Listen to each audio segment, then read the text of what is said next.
Welcome to The Point. I'm John Fugelsang. Thank you for joining us. Do you remember all those anti-pot propaganda ads they showed us as kids? Over here. You know the ones I'm talking about. All those commercials about all the terrible, horrible, evil things pot's going to do to your brain. I can't recall any of it right now, but that doesn't matter. What matters is this. This is a very special THC-infused episode of The Point. It's going to be all about the history of cannabis, the medicinal use of cannabis, and the decriminalization of cannabis. I'm very happy to be here with a very excellent panel, and I think it's a more pressing issue than ever considering this coming presidential election. You see, our last three presidents have been vague at best about their cannabis use. Bill Clinton, George W. Bush, and Barack Obama all seem to have been just a bit involved with this plant that's grown in America a lot longer than white people have, yet they all have had no problem locking up citizens for using the same flower. That, to me, is the big hypocrisy of both parties. When you've had three different presidents who've used cannabis and have still overseen the arrests and jailings of people for using the same plant, I say if Barack Obama, George W. Bush, and Bill Clinton really thought pot was evil, they would go down to their local precincts and turn themselves in for their crimes. Don't ever forget, if they thought it was a sin, they'd turn themselves in. That's a bipartisan scandal we can all mock heartily. I'm really thrilled about this panel today because it's about time we finally got an all-white male group. We're finally fighting back, gentlemen. Equality reigns.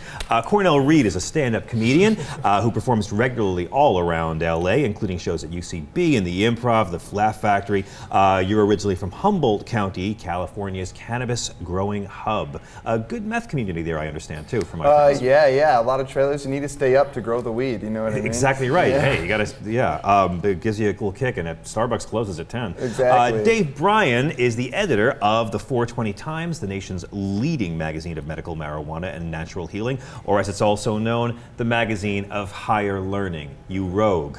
And Sam Humead is the founder of the Perennial Holistic Wellness Center, one of LA's oldest legally sanctioned medical cannabis dispensaries, as well as a candidate, I'm going to hold up your flyer, for the Studio City Neighborhood Council. How nice to see a deviant like yourself getting involved in civics. I do appreciate that. Thank you so much. Well, I'm thrilled to have all of you here, and again, not just because it's all a Y chromosome Caucasian panel, because we have three great points this week. One comes from Dr. Igor Grant, a professor and exec vice chair of the Department of Psychiatry at the UC San Diego School of Medicine. He's going to talk all about the results of the most recent research into the medical benefits of cannabis. We're also going to find out just who President Obama is depending on to carry him possibly on a cloud of smoke into his second term. You'll find that very interesting because it's just a bit ironic. Some might say just a bit hypocritical. And first, our first point, we're going to hear from Steve Elliott, who is the author of The Little Black Book of Marijuana, on the long, strange trip that is marijuana's history right here in the North American continent. Take a look. Hi, I'm Steve Elliott, editor of Toke the Town and author of The Little Black Book of Marijuana. My point is that marijuana has been an important part of human culture for thousands of years. It's accompanied humanity on some of our greatest adventures, in the form of hemp ropes and sails on ocean-going vessels, as well as on our explorations of consciousness through its perception-altering powers. For much of human history, varietals of cannabis have been used not only for the psychoactive and medicinal effects of the flowers of the female plant, but also for the fiber harvested from its stalks. It's been cultivated for 12,000 years the world over for these purposes. Cannabis is one of the 50 fundamental herbs of traditional Chinese medicine, and it was prescribed there for many ailments. Archaeologists sifting through the contents of bronze vessels from Scythian culture have found cannabis seeds. Surviving texts from ancient India confirm that the psychoactive and medicinal properties of the plant were recognized there as well.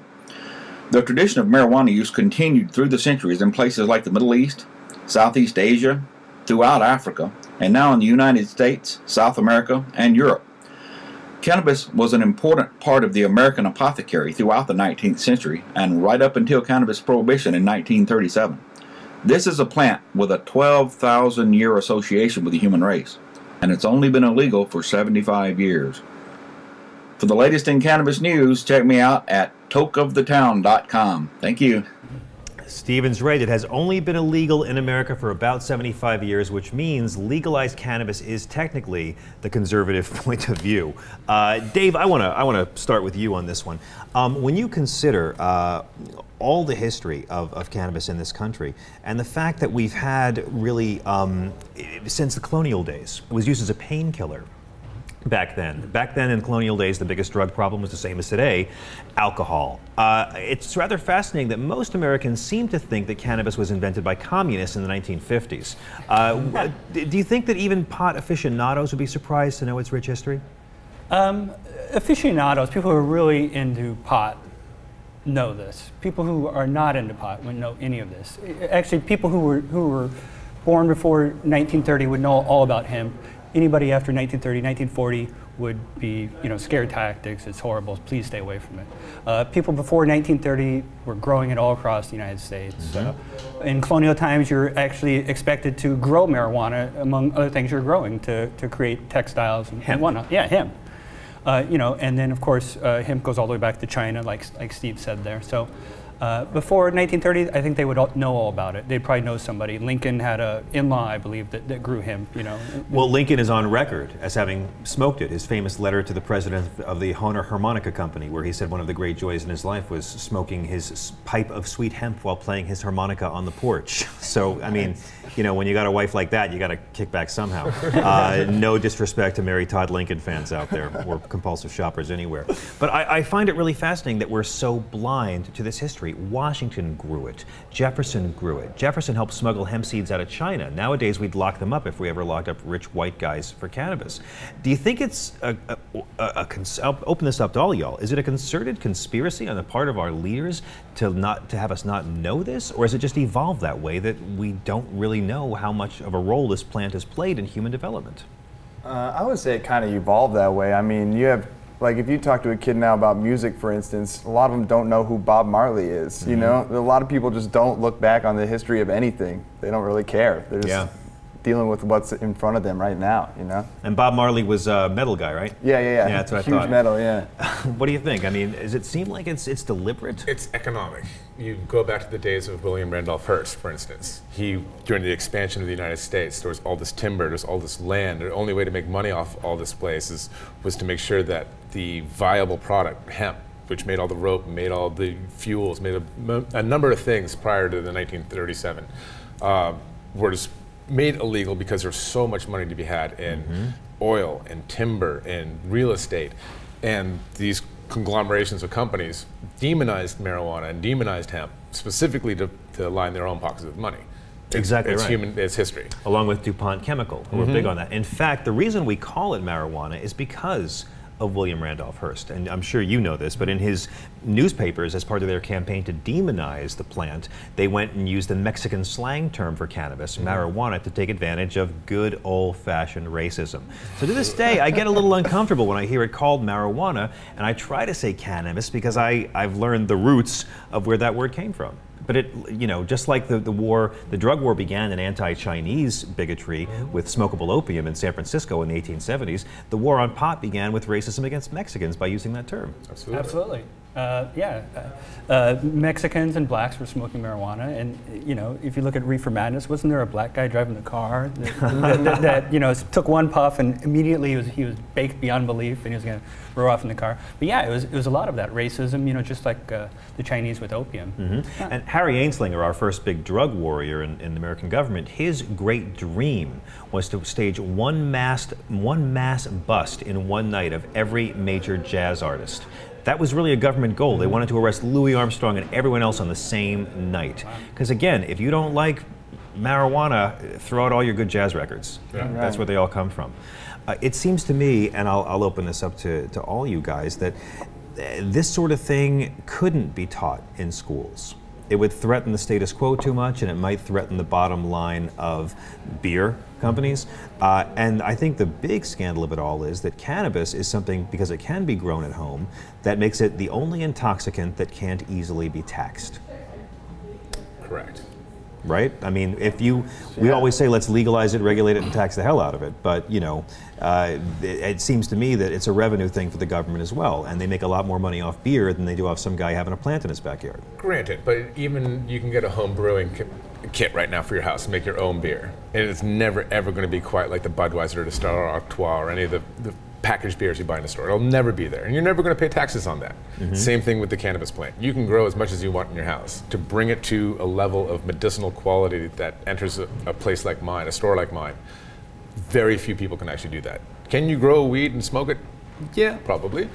Can you grow it to a point where it's going to yield medicinal benefit to the mass public? Most people can't.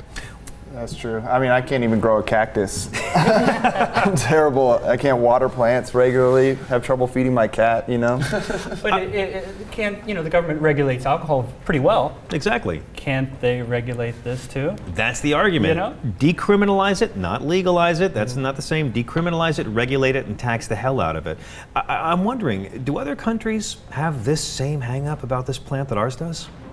A lot of countries in Asia have tremendous fear of marijuana. It runs from the addiction to the opiates from back in the day. But what's so funny is China produces like 3/4 of all the hemp in the world. You know, industrial hemp. Yeah, industrial hemp, not the. Well, and again, smoky. well, and as the excellent point showed, you know, it is such a part of the fabric of our history. And back then, you know, everyone, it was used in everything. It was for rope, for paper. Ben Franklin started our first colonial printing press, making paper out of hemp fiber. It was as American as apple pie, and everyone knew if you smoked the flowery top part of the plant, you'd want to eat a lot of apple pie. I once went to the Huntington Gardens. They had an exhibition of George Washington memorabilia. I think I've mentioned this on the show before, but they literally opened up his surveyor's journal to the page where he said, at Mount Vernon, in his own handwriting, he got to the hemp plants, but was there too late to separate the males from the females. Now, I don't know a lot about growing this, but I lived in LA for a while, so I know guys who do.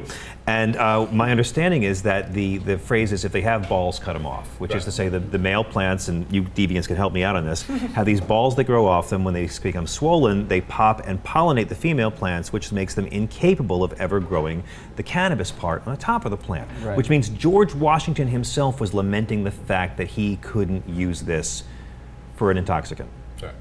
Or it couldn't be used for an intoxicant. Maybe he sold it and was a dealer. I don't know. He did get all of his money from his wife. I can't help but think that Americans just need to grow up about their own history. Definitely.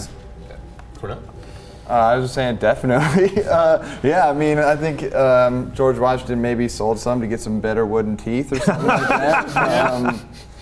But yeah, if there's one thing I know about our forefathers is that they all loved getting wasted. Well, it's been alleged, yeah. I mean, we do know about Lincoln. Do you really think, not to sound like Ron Paul, but do you really think if we decriminalized it and stopped locking people up for it, that ordinary Americans would start being baked all the time and getting in car accidents and performing surgery with a bong in their hand? No way. No, I don't think so. I think people who are going to smoke it are going to smoke it. And, you know, you don't see people drinking whiskey all day long. You know, I don't think that's going to happen. People that are going to smoke it are going to smoke it. People that don't or don't. You know, I've talked to some other people who said, well, I might try it or something. But I don't think anybody's going to be, you know, smoking all day long or anything. I don't think we're going to see that. We should be more fearful of the people who drive around all day loaded on pharmaceuticals. Well, thank you. Yeah. Right. Who was it? Spicoli said, people on lewds shouldn't drive. And it's true to this day. People on lewds or Xanax or Prozac or any of these mind-altering substances, marijuana even, should not be operating heavy machinery. Well, and we'll be talking about Big Pharma because I think that is the real bad guy here. And, you know, as Rick Overton calls it, pharmacide. Right. And if they legalize it, what are you going to be paranoid about now? You know, that's my big question. You know, but does everyone who smokes pot, you're the expert here. Does everyone who smokes cannabis really get paranoid, or is that just if you're prone to anxiety to begin with? Yeah, I think in California there's nobody paranoid. You know, nobody's enforcing much about smoking marijuana. I don't think I've heard anybody. I think that's true. I mean, you can walk down West Hollywood with a blunt in one hand and you know. It's a misdemeanor now, right? I don't even think they even stop you. You know, we checked with LA County Sheriff after they changed it down to a $100 ticket, you know, infraction, and their statistics for writing that ticket were down 50%. after that went through. Once they made it a minor offense? Once they made it a minor offense. What other things go down by 50%? Zero. I mean, drunk Once it's driving, legalized. burglaries, none of that goes down by 50%. So, you know, it looks to me like they've just given up on this. They don't even want to be bothered. Wow, so you can walk down the street holding a joint without worrying as long as you're white. Yeah. And let's not forget what's really going on here, Yeah, because the that's- prison industrial complex depends on cannabis being illegal. Absolutely. And that's, I think, maybe the biggest element of this whole struggle, which we'll talk about among many other points when we return. You are watching The Point, brought to you by the Young Turks. We'll be right back.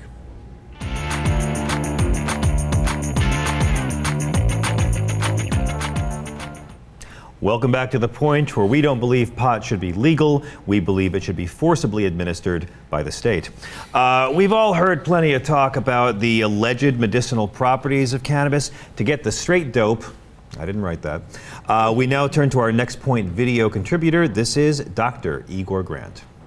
Hello, my name is Igor Grant. I'm professor of psychiatry at the University of California, San Diego, and I direct the University of California Center for Medicinal Cannabis Research. We have to date completed 5 clinical studies. 4 of these addressed a condition called painful peripheral neuropathy, in which people feel pain, burning, hypersensitivity, and this can be related to diseases such as AIDS, HIV, diabetes, and neurological injuries of various types. And in those instances, the marijuana proved to be about as efficacious as existing medicines, so there's good evidence for benefit. The other study that we performed had to do with muscle spasticity in multiple sclerosis, and here again the results indicated that marijuana was efficacious. So we would conclude by saying that there is pretty good evidence that cannabis can be helpful in management of these conditions. If people are interested in more information on this research, they can go to the website, cmcr.ucsd.edu. That guy is so baked. Thank you, Dr. Grant, for the point. You know, and he made a very good one. And he also said marijuana is efficacious, which is, I can't believe isn't a rapper's name yet. Now, I want to go to you on this, Sam, because you are the director of the Perennial Holistic Wellness Center here, one of LA's oldest dispensaries. Is there a scientific consensus on the health benefits of cannabis, or is it still a hotly debated issue? It's still a very hotly debated issue. Is that because, like climate change, there's a lot of industry-funded skeptics? Absolutely. Absolutely. The pharmaceutical industry could be very well devastated by the moving forward of medical marijuana. That would be awful if that happened. Absolutely. I mean, for instance, medical marijuana in its most concentrated form has been shown to have advantageous effects against cancer. If it's found in the world that cancer has been and will always be this life-saving drug that's been held from the society for so long, people will go into anarchy around the world and burn every pharmaceutical corporation down to the ground. Not if they smoke pot. They'll be laid back and just, make fun of them, hopefully. But to know that if you had lost a loved one, a grandmother, father, someone to something as simple as had they had cannabis, they would have lived a better life. To know that a company and a government withheld that information for you purposefully would send the world into anarchy. Indeed, and I think more and more seniors are agreeing with this. My mother is an ex-nun in her 70s, and she said to me, if I was sick, I would want you, my sons, to go out and get me some medical marijuana. Absolutely. I said, why wait? But I do think that we're beginning to see the tide turning. Now, what we hear from our right-wing friends, and I want to get all your opinion on this, is all this medicinal marijuana talk. This is just the Trojan horse that potheads are using to make cannabis legal for all. I don't believe that. I do think that, and I want to talk about recreational coming up, but I do think that the medicinal marijuana debate is an intensely moral debate that the media has failed at showing us both sides of. Any thoughts?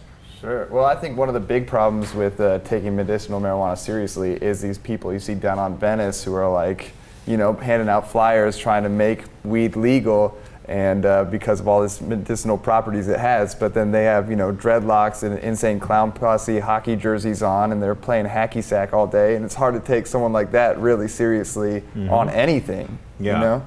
Well, so you guys are in the life. I mean, is that a problem for you? I know the dispensaries all have signs saying, please don't smoke this around the neighborhood, please don't make us look like clowns, don't be idiots about this. But the cliche comes back to haunt us. Right. Yeah, you know, and about the medical research, I mean, so you got the feds saying, you know, don't go near it, you know, and then you have the dispensary people and the sick people saying, please investigate further. And so you don't get much going on in the United States. You know, it's really shocking that UC San Diego is doing something, thank God, you know, but most of the time the research is usually like in Israel or somewhere else, you know, doing research on cannabis.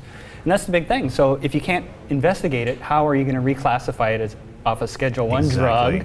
And how are you going to find anything about it?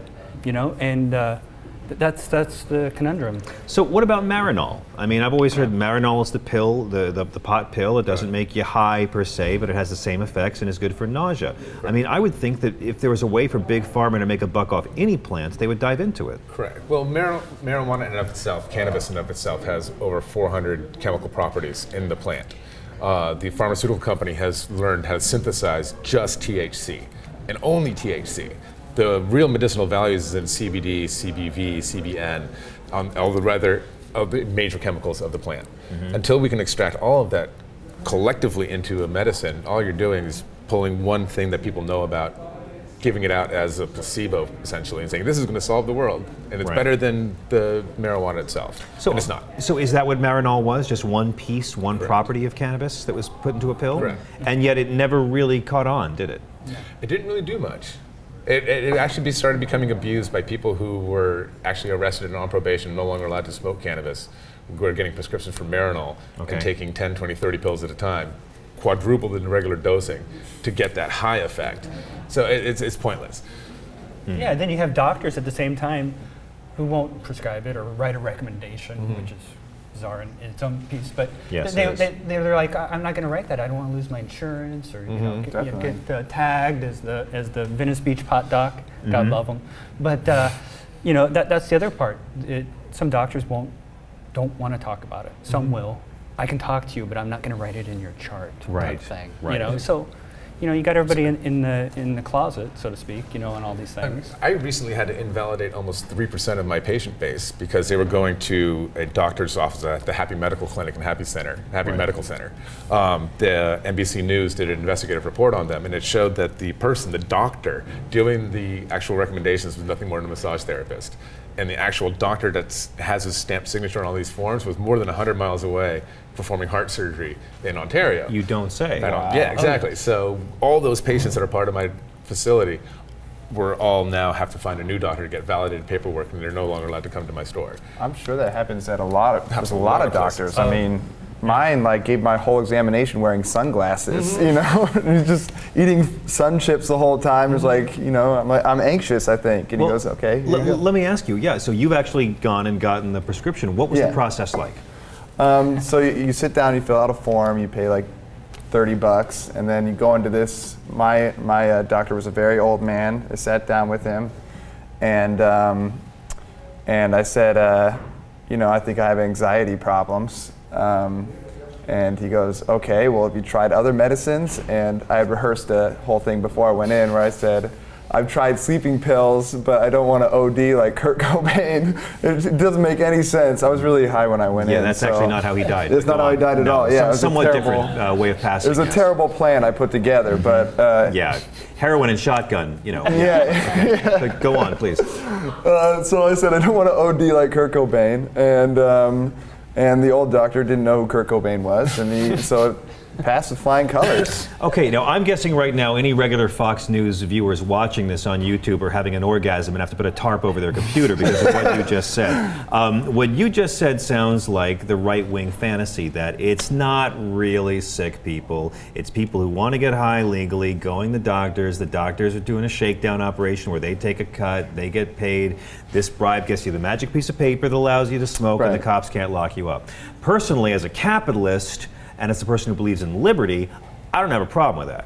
Right. But do you think that this story is the sort of thing that will fuel the anti-decriminalization forces? Absolutely. It's destroying everything that we've worked for the past 15 years. So we can blame Cornell then for this. Yes, and your I'm doctor. sorry, guys. There are legitimate doctors out there. There are a handful in Los Angeles that do it right. You visit the doctor in person. He does a full physical. He checks your pulse, checks your heart rates, checks everything, make sure that you're in actual need. Like my father, for instance, is a psychiatrist. So me being the worst student ever prior to smoking marijuana, gave me drugs for ADHD, gave me Ritalin, gave me stuff that's for antidepressant to make me focus, all sorts of things. I didn't start using cannabis regularly until I started to be a stockbroker. Once I started smoking cannabis on a regular basis, I could sit and read and absorb information like nobody's business and focus. And it helped you more than Ritalin. I passed my Series 7 in under 4 hours with an 86%, and it's an 8-hour test. You weren't high when you took the I test. was wasted when I took it. You were really? Wasted. So I even on the lunch break went to my car, hotboxed it, and came back in and finished it. Oh, I want to do the SATs again. That ain't right. I want another shot at my 980 combined. It wasn't really that low. Well, that's fascinating to me too, because on the one level, it seems like it will be very positive medicinally, and it seems like, and let me ask you, it seems like it's what capitalism needs right now. You want to talk stimulus. Yeah, you want to talk jobs. I mean, just in the state of California, you want to talk about tourism jobs. You know, this could be like the Amsterdam, you know, LA could be the new Amsterdam. You get so many jobs in farming for all the products we talked about previously, tourism, you know. Who cares? You know, we need the money. We need the tax revenue. Yeah. The city of LA, you know, they're going broke, you know. How much money could they make off this? They can make tons if they were to get in front of it. Now it's being taxed. In front. It's being taxed right now in the dispensaries, correct? Absolutely. Do you know how much revenue the state's generating from it? Not as much as they had budgeted for. Okay. The problem is that when you pay these taxes, you're almost incriminating yourself to breaking federal law. So when you pay these taxes, you're almost admitting to the government that I sold this much marijuana. So despite the fact that it's legal in California. Yeah. But the will of the people. The will of the people in California. And the will of the people in most of the country, it's just they haven't gotten to that vote yet. Yeah. It but seems paying like your taxes is incriminating to yourself. So you have people underreport purposefully so the city and the states don't get what they think they're going to get. You know, a smart Democrat would take up the Ron Paul mantle and make this a states' rights issue, and smart doctors more and more would do it too. I just want to give an actual quote. Willie Nelson said that stress is the biggest killer on the planet, and the best medicine for stress is marijuana. That's Willie Nelson. He'll be on our show next week giving tax tips. We'll be right back with lots more. This is The Point. And please, we want to know your comments. Let us know down below, especially if you're a hardcore right-wing Fox guy who hates pot.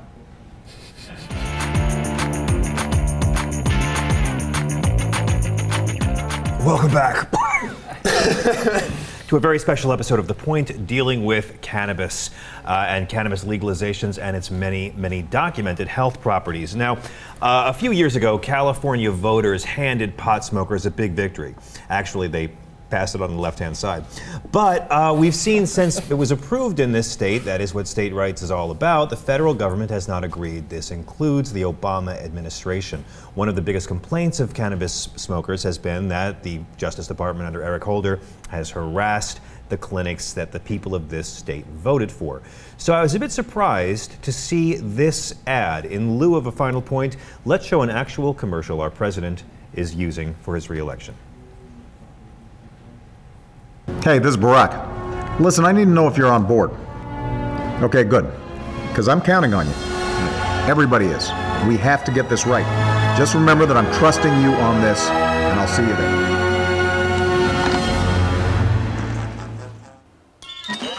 Dude, who was that? Sounded intense. The president. Sweet.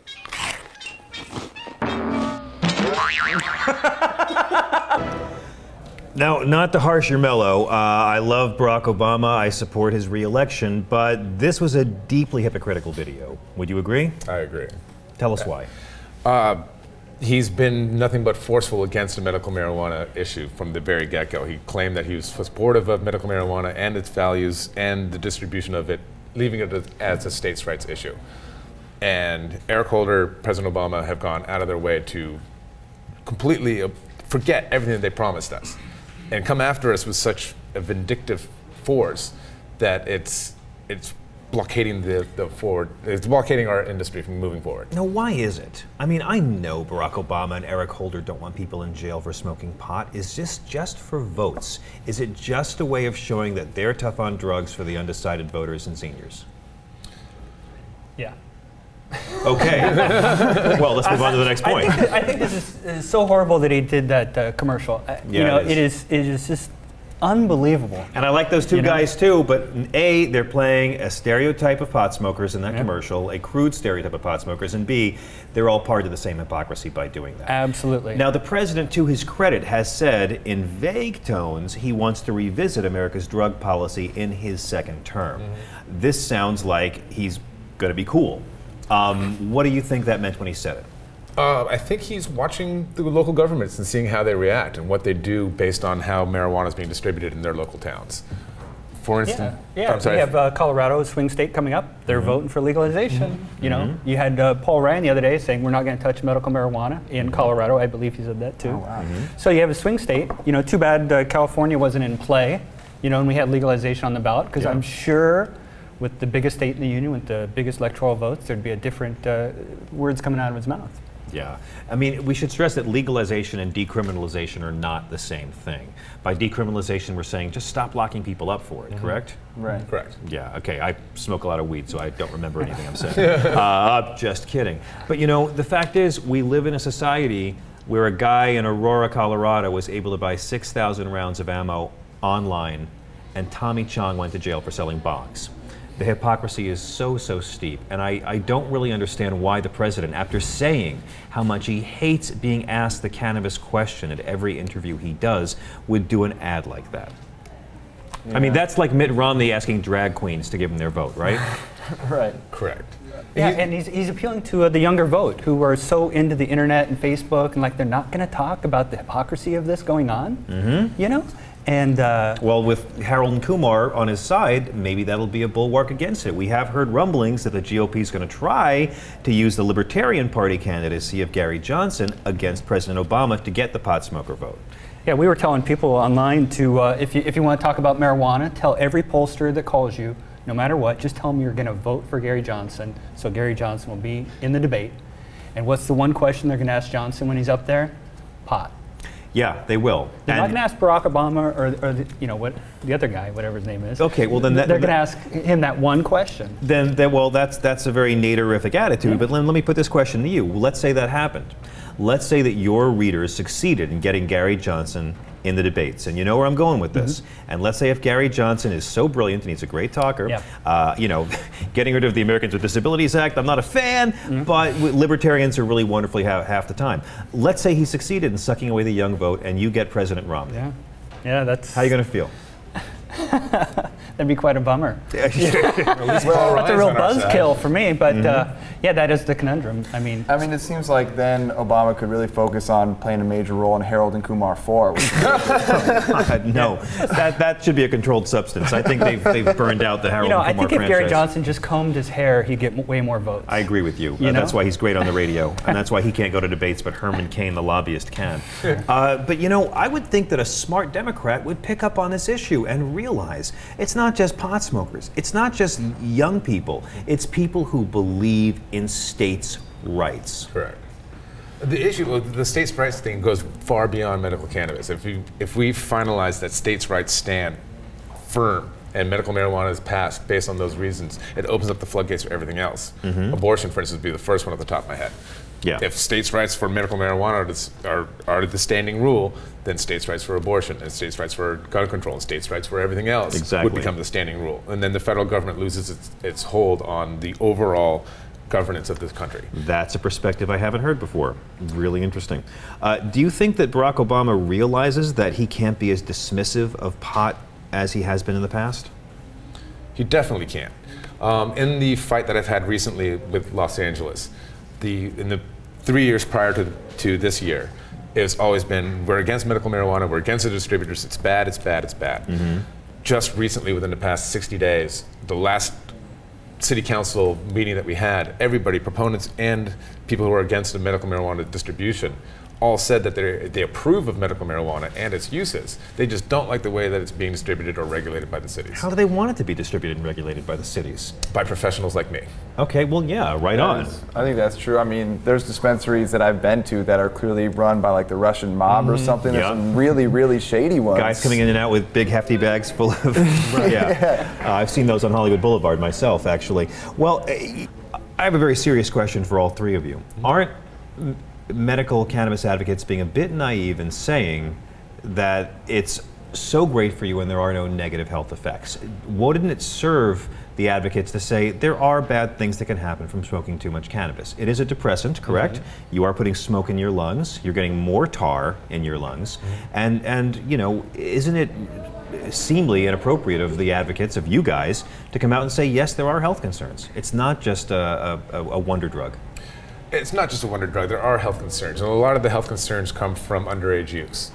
That's the biggest problem. As a person is developing, they shouldn't be using any kind of drug that's going to alter the formation of their brain. We all agree no one under 18, okay? We totally agree on that. But I'm talking under 21. Or under 21, great. But I'm talking about for adults as well. I'm talking, and just to be fair, it's a depressant. Absolutely. It'll make you miserable. You know, pot. You will be the guy sitting on the couch if you're not in the right place for it, right? You'll be.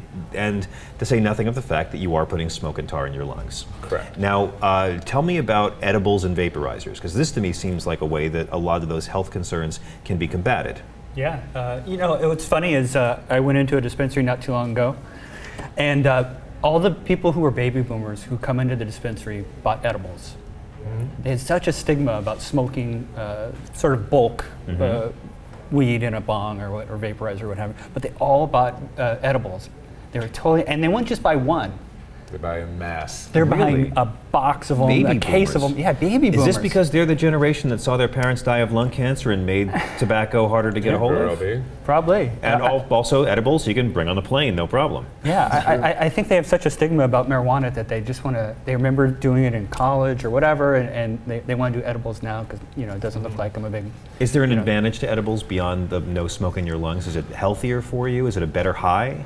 A high isn't any better. It's more long term as opposed to smoking a bowl and then smoking another bowl and another bowl. It's more, for instance, the patients I have are more executive types. They can't walk into a boardroom, sit down next to their cohorts, smelling like they just hotboxed a car. They just can't. Whereas if they ate a cookie, they can get the medicinal need that they need that lasts through the entire workday. And if they want to smoke when they get home, in the privacy of their home, they can, and nobody's going to say anything. But they can remain medicated on cannabis without anybody knowing anything by eating an edible or taking a tincture or taking one of the new infused pills or whatever. My problem with the edibles, though, is it's so hard to regulate how much actual marijuana is in them. You buy a cookie and it can say 5 times, 10 times, or 1,000 times, and you have no idea. You don't know the amount you're taking in. I've had friends who've told me they tried to use it for the red-eye flight to New York and spent the entire flight puking because they had the whole brownie instead of half of it. It's probably one of mine. Well, okay, so we'll come, so all you freaks go to your place. Okay. Today's pot is not the pot from the 60s. No, it is definitely not, and that's another health concern we hear all the time. They say it's much more potent. The counter argument I've heard some very prominent people make is because it's so much more potent, people smoke less. Any truth to that? To a degree. Everything nowadays is more potent. Tomatoes grow bigger, lettuce is bigger, orange farms are much bigger. Science has advanced so far in agriculture that the cannabis industry is like, wow, look what Miracle-Gro does to plants. We can take that same idea, put it into cannabis, and get a stronger, more sustainable medication. Right on. It's agriculture. Well, gentlemen, I want to thank all of you so much for taking part in this discussion today. Thank you. And I really want to thank the producers of The Point, because I have so much respect for the fact that they brought a bunch of guys who agree in for this discussion, and they didn't feel the need to have the false equivalency of let's have the one person who's against pot and is going to say it's like heroin. You can see that debate anywhere. Go around YouTube, you'll see the he said, she said thing all over the place. It means a lot to me that the folks here at Young Turks put together a group like this where we can have a discussion about it and not a mock faux outrage debate. And I want to thank all of you. Cornell Reed, tell people where they can follow you and what you're up to. Yeah, I'm doing stand-up all over Los Angeles. You can go to my Twitter account and you can see some dates there. I promote there regularly. And come see me in LA. Great. Dave Bryan? You can get our free magazine locally here in Southern California at 7-Eleven or Whole Foods. You can find us on our website at the420times.com, or you can also find us, we're now a part of Huffington Post. And you're the only magazine given away for free at 7-Eleven at Whole Foods. There's a nice little... I know. We're in with the man. Yeah, health-wise yin-yang for you there. Slurpees, in the magazine. Yeah. For those organic Slurpees. And Sam, please, Sam Humede, let us know about your candidacy. Yeah, I am running for Studio City Neighborhood Council. You can visit my website at www.samforscnc.com. And I'm the local voice for for logic. It has nothing to do with medical marijuana. It's just logic and trying to get the society to move forward. I got to be honest. I mean, I admit that this is a profoundly biased panel, and I respect that it's a profoundly biased panel. I think this is one of the great moral issues of our time. Absolutely. I think putting people in jail for smoking a flower that God had growing here long before white people ever showed up is a sin. I think it's good for capitalism. I think it's good for the public health. And I think it can save 1 or 2 marriages too. So I thank you. I'm John Fugelsang, of course. You can see me on Current TV. My series will be launching shortly, as well as on Stephanie Miller's Sexy Liberal Comedy Tour with Stephanie and Hal Sparks. And just remember one thing. Give us all your comments down below. We really want to know what you think. Keep watching for more episodes of The Point. And never forget, a bong hit a day, I forget the rest. Thank you very much. This is The Point.